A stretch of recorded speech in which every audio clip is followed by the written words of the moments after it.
Assalamualaikum warahmatullahi wabarakatuh. Pada video kali ini kita akan membahas tentang metode penelitian dan pengembangan, atau biasanya orang menyebutnya dengan R&D. Metode penelitian dan pengembangan oleh Sugiono tahun 2017 didefinisikan sebagai cara ilmiah untuk meneliti, merancang, memproduksi, dan menguji validitas produk yang telah dihasilkan. Nah, dari definisi tersebut secara umum dalam metode penelitian dan pengembangan ini ada 4 tahapan, yaitu penelitian, kemudian perancangan, produksi, dan pengujian. Di awal ketika kita melakukan penelitian, kita mengkaji terlebih dahulu terkait analisis kebutuhan produk yang akan kita kembangkan. Kemudian dilanjutkan dengan perancangan. Setelah dilakukan perancangan, maka dilakukan produksi dari desain yang sudah kita buat. Kemudian tahapan yang terakhir adalah melakukan pengujian terhadap produk yang kita kembangkan. Nah, pengujian ini tentu untuk menguji validitas produk yang telah kita hasilkan. Kemudian untuk model-model R&D ini ada beberapa. Di video ini ada R&D Sugiono yang terdiri dari 10 tahapan. Kemudian ada 4D yang terdiri dari 4 tahapan, ada AD yang terdiri dari 5 tahapan, dan Azure yang terdiri dari 6 tahapan. Pada R&D Sugiono ini dimulai dari potensi dan masalah sampai kepada produksi massal. Kemudian untuk 4D dari Tyagarajan ini ada tahapan define, design, develop, dan disseminate. Jadi melakukan pendefinisian di awal, kemudian merancang produk, kemudian mengembangkan, dan yang terakhir menyebarluaskan produk yang sudah dikembangkan. Untuk EDI ini ada 5 tahapan. Jadi EDI itu sebenarnya singkatan dari Analysis, Design, Develop, Implementation, dan Evaluation. Jadi di awal itu kita melakukan analisis terhadap produk yang kita kembangkan, kemudian merancang, mengembangkan, melakukan implementasi, dan yang terakhir adalah mengevaluasi hasil dari implementasi. Sama seperti AD, kemudian di Azure ini juga singkatan, jadi ada 6 tahapan. Yang pertama yaitu Analyze Learner, kemudian Stage Objective, selanjutnya Select Method, Media, and Material, kemudian Utilize Media and Material, kemudian Require Learner Participation, dan yang terakhir Evaluate and Revise. Jadi di tahap pertama dilakukan tahapan analisis siswa, selanjutnya menentukan tujuan pembelajaran, kemudian memilih metode, media, dan bahan. Untuk tahapan yang keempat yaitu menggunakan media dan bahan. Kemudian yang kelima yaitu partisipasi dari pembelajar. Kemudian yang terakhir melakukan evaluasi dan revisi. Jadi ada model Sugiono, ada 4D, ada AD, dan Azure. Kemudian model-model yang lainnya ini ada model dari Book and Call yang terdiri dari 10 tahapan.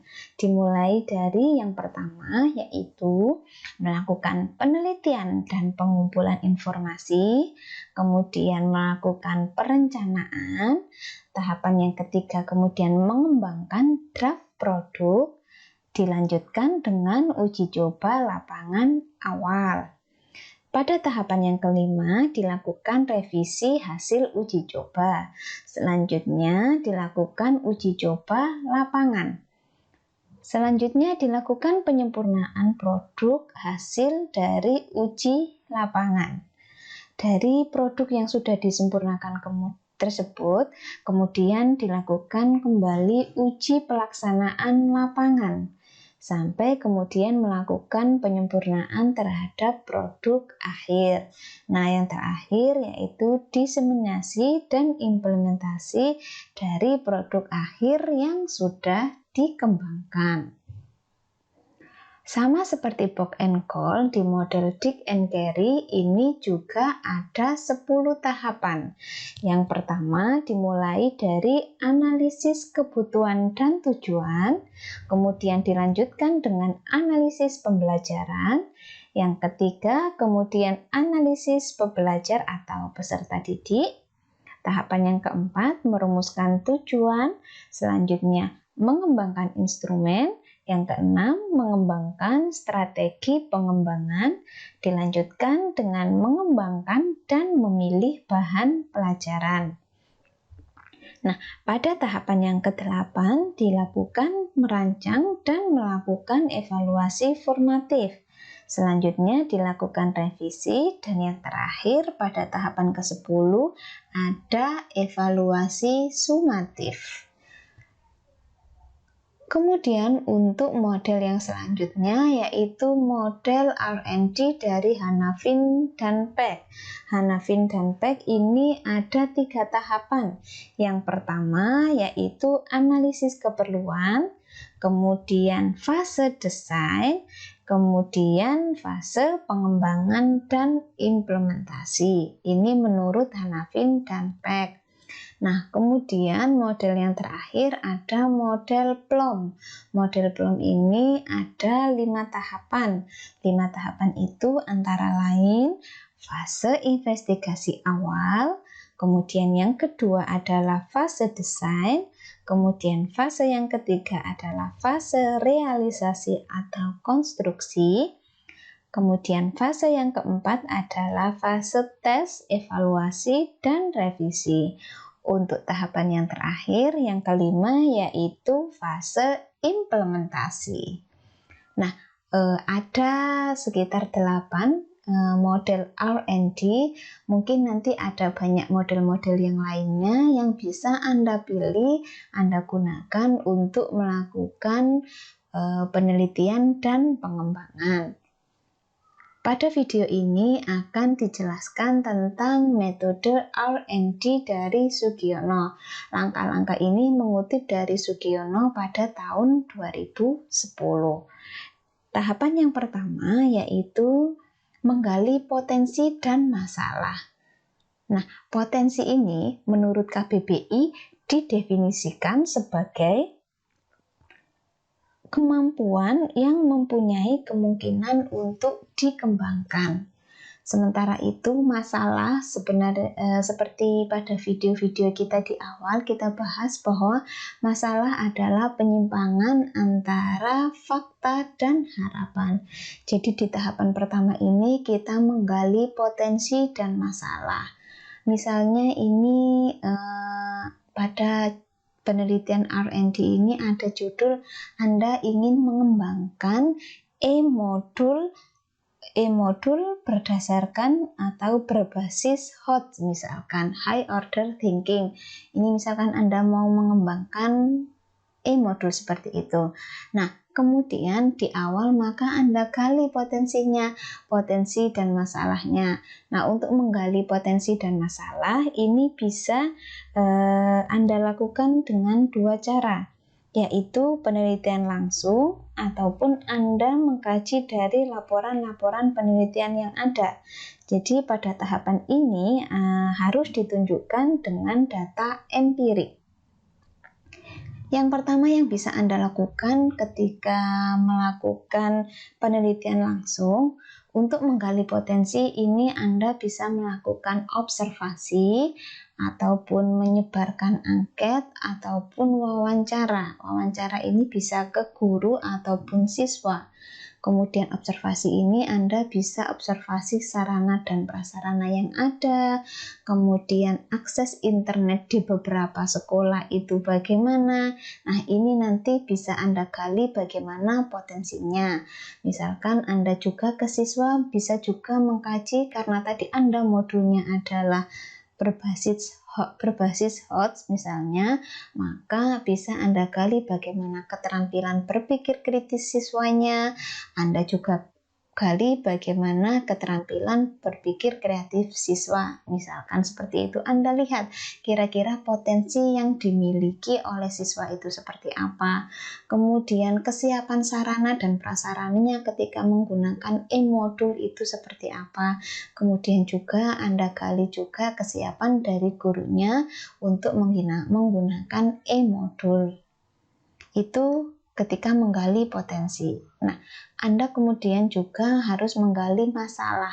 Masalah ini bisa Anda gali misalkan Anda wawancara kepada guru dan siswa, apakah sudah pernah menggunakan e-modul. Kemudian apakah sudah pernah menggunakan e-modul yang berbasis HOTS misalkan. Kemudian Anda kaji juga misalkan bagaimana kesulitan-kesulitan siswa pada materi-materi tertentu. Ini Anda lihat bagaimana masalah yang terjadi di lapangan. Jadi itu yang pertama dengan penelitian langsung. Nah, yang kedua Anda bisa melakukan dengan membaca beberapa referensi laporan penelitian, baik itu Anda kaji dari skripsi, tesis, maupun laporan-laporan penelitian dalam bentuk artikel penelitian yang saat ini dengan mudah kita akses melalui internet. Selanjutnya, tahapan yang kedua adalah melakukan pengumpulan data. Nah, pengumpulan data ini karena Anda tadi mengembangkan e-modul berbasis HOTS pada materi tertentu, maka tentu Anda mengkaji bagaimana e-modul itu, karakteristiknya seperti apa, kira-kira nanti untuk membuatnya bagaimana. Ini tentu Anda perlu mengkaji data tersebut. Kemudian Anda juga menggali tentang karakteristik dari HOTS itu seperti apa, supaya Anda mendapatkan referensi agar e-modul yang Anda kembangkan memang sesuai dengan HOTS. Kemudian Anda juga menggali tentang materi yang Anda kembangkan. Itu misalkan Anda gali bagaimana KI-nya, kompetensi intinya, kemudian bagaimana kompetensi dasarnya, kemudian bagaimana juga Anda tujuan pembelajarannya, dan juga indikator pembelajarannya. Ini Anda lakukan di tahap kedua, yaitu pengumpulan data. Selanjutnya, tahapan yang ketiga ini Anda bisa mendesain produk. Untuk mendesain produk ini, kalau tadi Anda berdasarkan HOTS, berarti harus mengikuti karakteristik dari HOTS yang sudah Anda kaji dari pengumpulan data tersebut. Ini pada tahapan ini sehingga nanti Anda memperoleh gambaran secara umum bagaimana desain produk tersebut. Nah, sehingga diperoleh suatu produk. Setelah diperoleh produk, kemudian tahapan yang keempat adalah validasi desain. Jadi produk yang sudah Anda desain, yang sudah Anda kembangkan, ini perlu mendapatkan validasi dari ahli. Kalau e-modul tadi bisa validasi ahli kepada guru ataupun dosen yang sudah berpengalaman menilai e-modulnya, mau dikaji bagaimanakah isinya, kelengkapan isinya, kemudian kebahasaannya, kemudian penyajiannya, dan kemudian bagaimana dari aspek kegrafikaannya. Misalkan Anda nanti melakukan validasi seperti itu. Jadi tahapan-tahapan yang dilakukan pada tahapan validasi desain ini, maka yang pertama ada Anda harus mengembangkan suatu instrumen penelitian. Jadi sebelum melakukan validasi ini, Anda perlu mengembangkan instrumen penelitian. Instrumen ini karena Anda bisa melakukan validasinya, meminta validasi kepada dosen atau guru, maka instrumennya berupa angket untuk menilai validitas dari produk yang Anda kembangkan atau menilai kelayakan dari produk yang Anda kembangkan. Nah, sehingga nanti Anda akan memperoleh produk yang valid. Kemudian yang selanjutnya, ketika Anda pada tahapan validasi desain ini tentu Anda mendapatkan masukan dari guru ataupun dosen yang Anda minta sebagai validator produk Anda. Maka berdasarkan saran dan masukan dari para validator, maka tahapan selanjutnya adalah Anda melakukan revisi terhadap desain produk. Setelah dilakukan revisi desain, Anda akan memperoleh produk yang sudah direvisi. Kemudian tahapan yang selanjutnya yaitu melakukan uji coba terhadap produk yang Anda kembangkan. Nah, biasanya pada tahapan ini Anda akan memperoleh misalkan bagaimana respon siswa ketika pembelajaran dengan e-modul yang sudah Anda kembangkan. Kemudian bisa juga bagaimana respon gurunya terhadap produk yang Anda kembangkan. Ini data-data tersebut bisa Anda peroleh pada tahapan uji coba produk. Setelah melakukan uji coba produk, nanti Anda akan melakukan revisi produk. Berdasarkan misalkan tadi Anda memperoleh data analisis tentang respon siswa dan respon guru. Anda kaji kira-kira kekurangannya di mana e-modul yang Anda kembangkan, maka Anda lakukan revisi produk. Nah, biasanya untuk penelitian skripsi ini biasanya dibatasi sampai tahapan yang ketujuh ini, yaitu sampai pada revisi produk. Kemudian tahapan yang ke-8 yaitu uji coba pemakaian. Dari produk yang sudah Anda revisi, ini uji coba pemakaian. Ini bisa karena tadi Anda modulnya e-modul berbasis HOTS, misalkan Anda uji coba pemakaian bagaimana efektivitas dari modul tersebut. Nah, ini Anda lakukan di tahapan uji coba pemakaian. Yang ke-9 adalah revisi produk, yaitu dari uji coba pemakaian tersebut Anda juga akan memperoleh gambaran kira-kira kekurangan dari e-modul yang Anda kembangkan apa. Kemudian tahapan yang ke-10 ini yang terakhir adalah tahapan produksi massal. Jadi setelah Anda melakukan revisi dari produk, tentu Anda akan memperoleh produk yang lebih sempurna dibandingkan dari produk di awal. Maka selanjutnya Anda lakukan produksi massal. Ini adalah tahapan R&D dari Sugiono, ada 10 tahapan, yaitu potensi dan masalah, kemudian pengumpulan data, dilanjutkan dengan desain produk, kemudian validasi desain, kemudian revisi desain, selanjutnya uji coba produk, dilanjutkan dengan revisi produk, kemudian uji coba pemakaian, dilanjutkan lagi revisi produk, dan yang terakhir adalah produksi massal.